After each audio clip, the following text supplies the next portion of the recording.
Hello and welcome to our next episode of our Masterclass series, where we are meeting up with some of our most favourite lenders to outline exactly why they stand out and have such a special place on the Crystal Lender panel. Today, I'm delighted to be joined by Sam Lee, who is National Account Manager at Hope Capital. And first of all, I'd like to say welcome and hello, Sam. So, how are you doing? Are you well? Morning, Jason. Yeah, very well, thank you. And hi, everyone. Thanks for having me on. Look, I'm really looking forward to the next 30 minutes or so. And look, Hope are a lender that has certainly gathered momentum over the last few years, and really want to try and bring out some of the magic dust that exists within that business. But probably starting point for all these sessions are really just a little bit about you. So a little bit about you, and then maybe just a high level summary of the products and services. So just high level at this stage about what Hope offer, and then we'll dive a little bit deeper. Yeah, absolutely. As Jason said, I'm Sam, National Account Manager at Hope. Effectively going the length and breadth of the country, servicing you guys, and trying to make sure that everything runs as smoothly as possible. Just in terms of Hope, it's our 13th year of trading, so been around a little while now. Non-regulated bridging lender, and I'm sure we'll dive into. We've got quite a diverse range of products from straight bridging to light, heavy refurb, across different assets, including resi, semi-commercial, commercial. So there's a lot that we can chew through, I think, today, Jason. Yeah, I'm looking forward to it. And the sector, I mean, obviously, we're coming to the end of 2024 and looking forward into a new year. Bridging, there's been talk of bridging moving mainstream and being a little bit more of a mainstream product selection over many years now. But Yeah. this year it looks like it's going to be over a £10 billion market. So bridging is part of this broker toolkit now. Have you actually Yeah. found that, and how's the year been for you guys? Yeah, absolutely. I think more than anything else, it's becoming more of a professional product. You know, gone are the days where bridging was a product of last resort. It's very sophisticated now. There are many different arms to it. And yeah, that figure's actually quite staggering. I didn't know that coming on. So that doesn't surprise me though in a certain degree. But yeah, for us, given everything with the economy and what have you, we can see that borrower appetite is there. Um, have we hit the numbers we wanted to hit when we, first did the plan back in 2023? We're not a million miles away. Um, so I think, after everything's been said and done, a decent year this year, hopefully with a bit more of a stable economy next year. It's going to be a fantastic 2025. And we spoke about magic dust, or I said a bit about magic dust at the beginning there. I mean, what really do you think helps Hope stand out? Yeah, I think for us, I touched on it there. We've been doing it for 13 years now. I think with the bridging market, more than anything else, it's certainty of delivery. You want to be, there are lots of bridges out there now, more than ever. That probably reflects in the lending figures. But I think for you guys, it's choosing the lenders that will deliver on a particular case. We're still of a size where we can be flexible and genuinely be flexible as well. Of course, we've got lending criteria to adhere to, but we've got very fluid lines of communication. The CEO sits in the office, so if the underwriter needs to query something or if there's a bit of an exception, we can get it in minutes, hours rather than waiting days. So, that degree of service and and certainty, I think, is massive for us. So the how you getting your money back is probably the most important thing when it comes to, I suppose, underwriting the deal day one, isn't it? Yeah. And I think what we've certainly seen is an applicant profile over the last probably 12 months that is certainly moving up the risk curve in terms of the almost being a star kind of customer profiles. So just people who want to move quick. We touched on it before around um, how competitive the market has been. But are you also finding that the customer profile has changed over the last 12 months? Are you just seeing a better quality of customer? Yeah, absolutely. And we deal with, or we're able to deal with, probably the less experienced type of borrower. So that's perhaps less experienced in property or refurbishment. But on the flip side, we see a lot of professionals that are coming into it. So, accountants, solicitors, people working in the city, have got great jobs and they want to diversify their profile. So yeah, it's a little bit of a mixed bag still, but definitely there's this wave of people that are thinking property is the way to go. So we're seeing a lot of that. And in the commercial space, we've seen obviously this diversification of I suppose, assets. So we've seen landlords, investors, so the professionals that you're talking about, who've Yeah. maybe been very focused in that residential space. We've seen them branch out, so they've still got their teams who they're sending into, do the light refurb or heavy refurb, whatever's required. But they're now doing it on a different kind of asset. So they've not necessarily seen the value with the residential. So they've Yeah. moved more into that, that commercial, semi-commercial space. But maybe there's been more refurb required than maybe has been the case. So again, is that something you've seen with with your landlords? Yeah, absolutely. That's probably our biggest market at the moment. Um, even a what would be a relatively straightforward bridging deal, there tends to be an element of refurb on it now. I wouldn't say gone are the days, but certainly we see less deals where someone's just picking up a property, got a decent deal on it, and they're refinancing it straight out as a buy-to-let and sticking a tenant in it. There needs to be a value add somewhere, I think, now for most investors. So yeah, it comes into play probably on 65-70% of our deals. That certainty you mentioned is, look, that's the most important thing to us. So when a broker's coming to us, as great as your proposition is, and we're highlighting some of the features we're going through this conversation.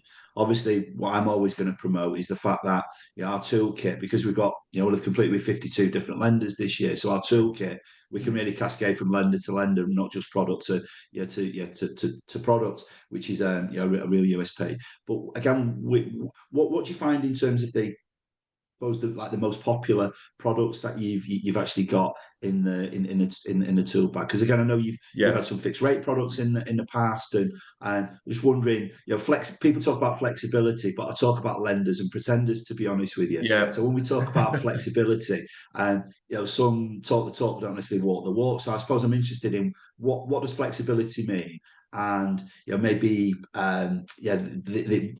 the products that are the biggest sellers for you. Yeah. Why do they tend to be the biggest sellers? Yeah. So I think in terms of products then to start with, I think trend wise this year, there's three main ones really, or three main segments, I guess, that you can categorize them as. You've got your quick stuff. So what bridging was always used for. Yeah, that's still a massive part of what we do. So typically on residential properties, using AVMs, desktops, we can go up to 75% LTV using those. We can incorporate like refurb into that valuation model as well, which is really, really handy, especially like we've just been speaking about. Most deals now require at least a light touch refurb, so that works really, really well, that you can still have that automated valuation. So we've got that side of things. We try and incorporate title insurance on all deals if we can. So that speeds up the conveyancing process massively. So you've still got that need for the quick stuff. Secondly, it's refurb. Again, we've already mentioned it, but anything from auction purchase, new kitchen, new bathroom, all the way through to commercial to residential refurbs, and pretty much everything in between, really. So there's massive scope within that. Even in the commercial space, we're a lender that's comfortable with commercial refurbs. So we've picked up hotels, pubs, restaurants, things like that. So that's quite a nice selling point for us. I think we probably stand out amongst our peers in that sector of the market. And then finally, development exit. That's something that probably since COVID really has really come to the fore a little bit more. Developers have had issue after issue really, haven't they? Whether it's been material shortages, costs inflating. In the recent year, we've had interest rates increase massively, which has impacted saleability of properties. So whilst it's unfortunate for developers, I guess it's a bit of a perfect storm for lenders to offer a solution for them to extend that time frame for them to ultimately to exit. So they're the three big areas for us. Then in terms of flexibility, it's hard to pinpoint it exactly. we certainly operate a common sense manual underwriting approach. It's not really a tick box exercise. Of course, as a lender, there's certain things we can't do. Um, but it's trying to find a way to make a deal work. If the deal's come in and it's not presented quite as we expected, it's not a case of saying no, but it might be a case of saying, yes, we can still do it, but we need to vary the terms. So we always try and find a way to accommodate the deal, albeit it can't always be as it was perhaps initially presented, depending on what information comes out. And Sam, you mentioned development there, and again, I know I've got one of my close pals, Scott at Chartwell, who does a brilliant job with new build and working with developers. But I know one of the opportunities he's really keen to exploit and expand with is the opportunity that exists with the developers. So, what kind of advice would you give him in terms of approaching the opportunities? Because as we both found, this year's been particularly difficult for developers, and it's seen a bit of a flat market. We've got 300,000 houses that need to be built over the next 5 years. There's so much opportunity. So how would you kind of advise Scott in terms of having a real meaningful approach to these developer relationships he's got? Yeah, it's a tricky question actually because there's so much going on out there in the market. There's still opportunities, like you've just mentioned. There is a need to build more houses.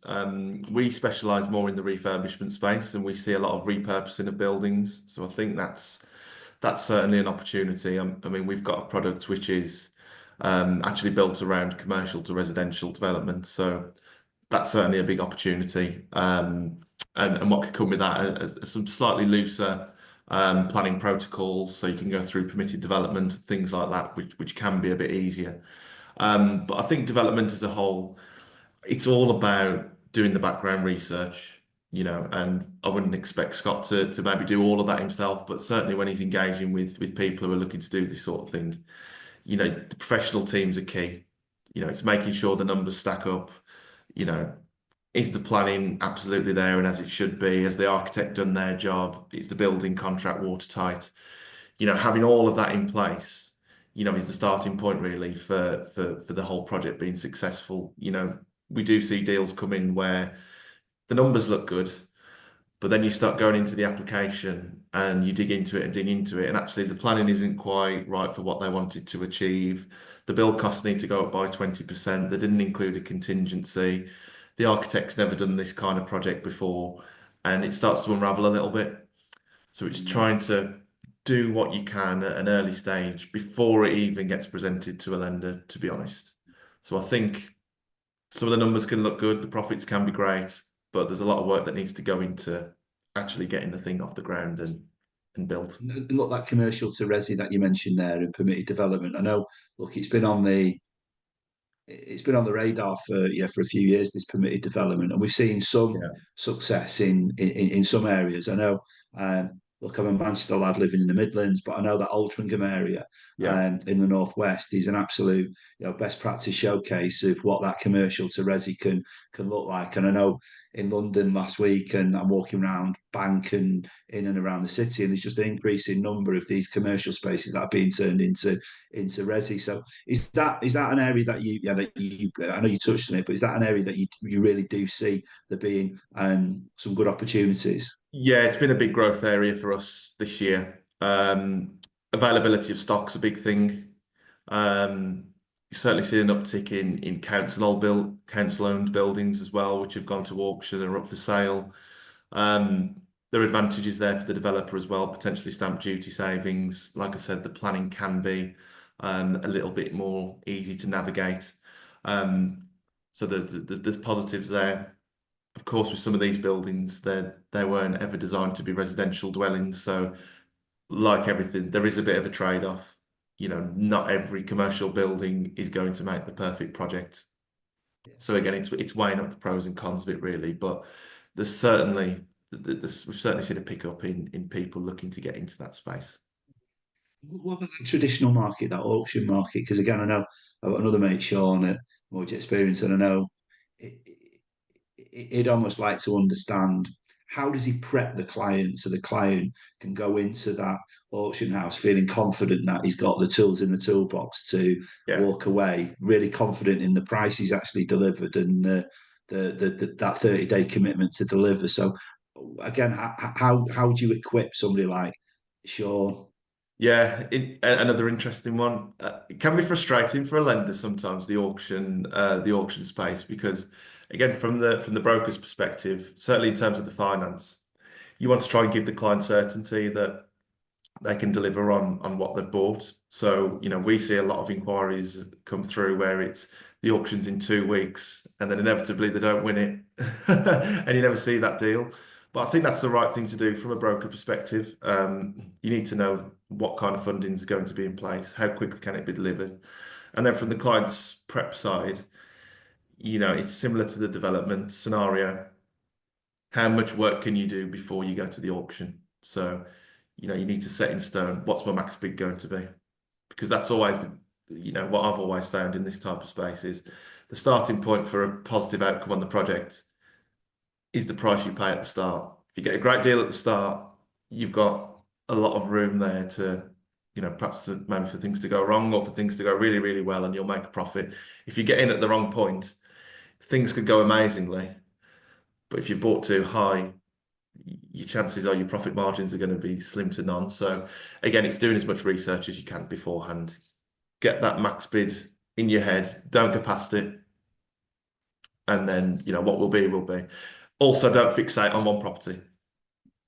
Yeah, I think that's always something that's said, but there'll be another opportunity at the next auction, or if not the next one, the one in 3 months or 6 months. So there'll always be something else.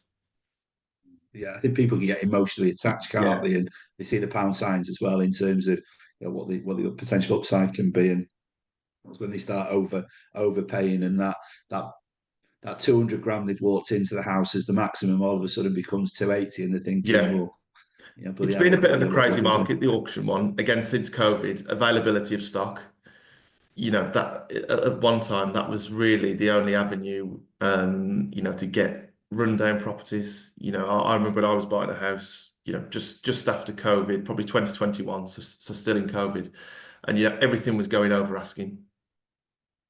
So that fed into the auction market, and things were going, for much, much more than they should have been.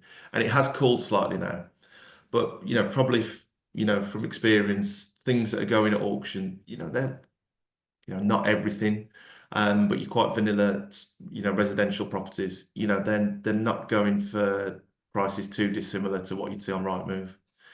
So it's very easy for people to get into the trap of thinking, oh, I'm going to get a great deal here, up on the bid, and all of a sudden you've probably paid more for it than you could have found something for on Rightmove. So it's a tricky one to navigate. And what about the? So again, again, another pal of mine. I know he works, very specifically in that debt consolidation and raising money for business purposes. Mhm. So again, I know bridging can be a brilliant solution, can't it, for that capital raising Yeah. side. So people raising for maybe HMRC starting to show their teeth now, and how flexible and what's the, I suppose, the approach when it comes to that capital raising element. Yeah, something we haven't touched on. So yeah, it's a good area, and I think credit repair is probably one of the more traditional reasons to use a bridge, but it's still very much there. For us being in the non-reg space, as long as our solicitor can sort of verify that the funds are being used for a business purpose, whether that's for cash flow, buying other investment properties, or perhaps settling tax bills, things like that, if they're corporate, we're fine with all that sort of stuff. Personal debt, to a smaller degree, we can look at as well. So we've done plenty of cases where, it might be a case of someone wants to buy a new property, maybe they're capital raising from they've already got, but they've got a few defaults in the background. We'll say that's fine. We'll give you your 100 grand towards your new purchase, but we'll also give you 20 to clean up your credit profile, make it easier for you to exit. So yeah, case by case basis, certainly we can help with those types of scenarios. So if we recap a little then, so we look at the real USPs, that certainty of decision and that confidence we can have that we're going to, if we're gonna say no quickly if it's not a deal we want. Yeah. If it's a deal we fancy, we're gonna say yes. And there's that confidence we can have as we go through the process. And that deadline, that timeline that's been indicated by the customer or the broker, we can feel confident we're gonna meet that deadline. That's certainly something we see with you guys. We know what the timelines are and we know where you can fit in. When we look at some of the actual, I suppose, unique areas of the products then. So particularly strong when it comes to that refurbish element, particularly if it's that commercial into resi. So Yeah. if we're doing something with the asset, and then there's a real flexible approach and a can-do approach that comes into play from a debt consolidation perspective. There's an open mind and a view that you'll take, and certainly around this the credit repair kind of element. Auction, there's an opportunity for hope to feature with with those borrowers looking at buying quickly from an auction, and we'll just see how that market develops. Yeah. As you say there, I think we see less and less of that auction market. So even though bridging, Sam, still probably represents 38% of our total lending this year, the Yeah. amount of auction is relatively small there, and that non-regulated side of bridging is it's still massive for us, and we still see huge potential. So if it's a 210, 220 total market this year of lending, and bridging is representing 10 billion of that, that's a meaningful niche nowadays, isn't it? And what we've got with Hope is a real competitively priced solution, and we've got a focus on that exit. But the fees, usually no exit fees at the end, which is a big Yeah. USP with you guys. And look, we like people who say they do what they say, and they're not just talkers. And we know we get that with you guys. Is there anything in terms of the proposition that maybe we've not unraveled during the conversation that you'd like to cover off and really highlight? Because again, I do know, that flexibility sometimes can be great. It's great to have, but because it's not particularly defined, sometimes some of the things that just are brilliant and you will take a few on don't necessarily come out as Mhm. easily as they should. But is there anything we've not covered that you wanted to maybe highlight? I think we've covered a lot of it on a broad basis. I think probably maybe just in terms of how we structure deals as well. So you mentioned the exit fees there. So yeah, generally with us, no exit fees on our products unless maybe we do something bespoke on maybe a development deal or something like that. Servicing, that's something we've seen coming a little bit more, especially where borrowers, they want the maximum net figures on day one. And as we've already mentioned, we're seeing more professionals come in. So we're able to lean on their other businesses to evidence serviceability. So that's something that's rearing its head a bit more and something we actually like as a lender. So that's interesting. And we can always, try and structure things in a way where, it's beneficial for the client. So whether that's moving an arrangement fee around on the deal, maybe it could be something even like shaving the arrangement fee up front, but then adding an exit, servicing the loan part and part, all that sort of thing comes into play. So we've mentioned flexibility a lot, but again, right from the outset, if a deal needs to be structured in a certain way, you can speak to us and we can try and make it happen. Right, great. And forecast for next year. I know we touched on this year's numbers, and I think probably like you were saying there, there's the majority of businesses, brokerages in the country, I'm sure will be, if they're in front of last year, then they've probably had a good year. And Yeah. our business, Sam, we'll be in front of last year, probably maybe 10% up on last year. We roll into the new year with the biggest pipeline we've ever had, but it's just getting those deals paid out, and we've probably got deals that are taking longer than we would like to actually get paid out, and the longer they stay in the funnel, the more chances that Yeah. maybe they don't complete. So we're working really hard with that legal process and the matchmaking of lawyers. So we've got a specialist lawyer dealing with a specialist client and a specialist kind of lender. I mean, just on that point with the legals, look, it's, I think the days where brokers will chase a legal relationship because they get 100 quid referral fee have gone. It's now just all about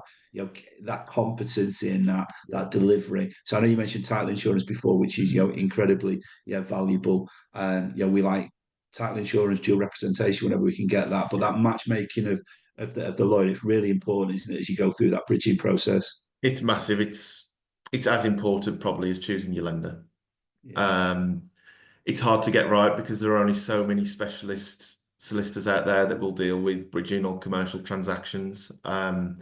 Again, I think it's one for you guys and the brokers. It's a really important one to try and signpost. You know, yeah, people have probably heard this example 100 times, but just because a solicitor did your mortgage 25 years ago doesn't mean they're going to be right for this bridging transaction. You know, not to say that they're a bad solicitor or a good one, but you need someone who's a specialist in the area. And if it inevitably means paying a little bit more for the service, pay that little bit more, swallow it if you can, because it can be the difference between getting the deal done and not. So it's massive. It is absolutely massive. and you know what that point you make about it almost being as important as selecting a lender. I don't think you're over exaggerating there. I literally, Yeah, 100% agree. It's the first time I've heard that actually referenced in that way, Sam. But I think I'll nick that from you because I do. I think it's so true. it is. And what about to finish off then in terms of maybe a really brilliant case study? So I know a picture can paint 1,000 words, and I know you've gone through this year and undoubtedly helped many people out of difficult circumstances. What would be maybe a real key case study highlight that you'd pick out, a key example of where you maybe gone over and above and it's been a brilliant outcome?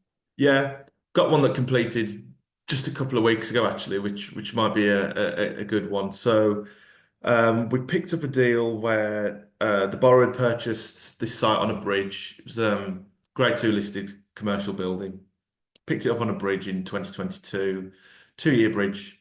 The idea was that they had a project going on at the time, so they were going to buy it and then they were going to do the development facility later on. Um, that lender pulled their dev offering, so they needed to find a new home for it. So we said, yeah, we can look at it and step in. Appraised everything, all looked good. But their deadline was sort of in a couple of weeks. And we needed to get a quantitative surveyor on this. It's quite a big scheme, so a few moving parts to it.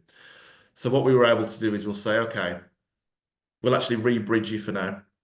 So we're able to do that where, there could have been an argument to say maybe we need to shave the LTV or maybe we need to up the rate in usual circumstances. But no, we can see the bigger picture here. Re-bridge it. This was actually a service loan as well, so this will be a service development deal. So again, a little bit quirky. Yep. So we took it off the current lender, put it on our book. In the background, all of the schedule of works and everything was being finalised. QS ratifying it all. We were then able to flip it over to a development facility with ourselves. And what we do there, we've got a process where effectively we don't charge the client twice. So we'll charge them the 2% arrangement fee as standard on the original bridge. But then when they switch to the refurb, we'll only charge them 2% on the uplifted borrowing, so on the debt facility effectively. So that works really nicely from a cost perspective. And yeah, so 3 months, switched it over to refurb, and they're going through that project now. So that could have very easily been a case where time's run out, hands up, not our problem anymore, we can't do it. Good example, find a solution to do it, see the bigger picture. And yeah, just utilize that sort of common sense approach really all the way through it. And it's a decent sized deal as well, so it's within everyone's benefit to get it done. But those are the kind of things where I guess for some lenders, if they haven't quite got those arms to pull, that could be a deal that fell away. So yeah, that one's fresh in the memory. Well, it's a good example, and again, I know when my telephone account manager team are contacting brokers up and down the country, and the amount of times they'll be told initially that we don't do bridging, we don't have clients who need bridging. Well, look, surely you've had cases that have not converted, surely you've had cases that have been problematic, and I think whether it's a quirk because of the asset class, whether it's a Yeah. quirk because of the customer profile, it's a quirk because of the reasons for capital raising. If people are ignoring bridging, then they're ignoring at the peril, particularly as we go through the next 3 years. Because like you, I think that credit repair market is going to increase as we go through the next 3 years, and I just see nothing but opportunity over the next 3 years, Sam. So, look, I've really appreciated your insight today. Really good content. I'm sure the people listening will have undoubtedly picked up on some hints and tips and where to consider. Hope moving forward.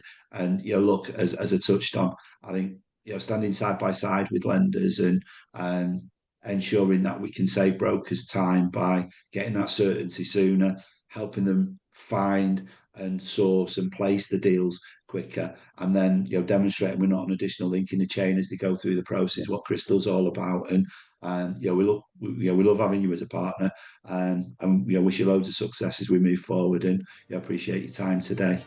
Thank you very much, Jason. Thanks for having me.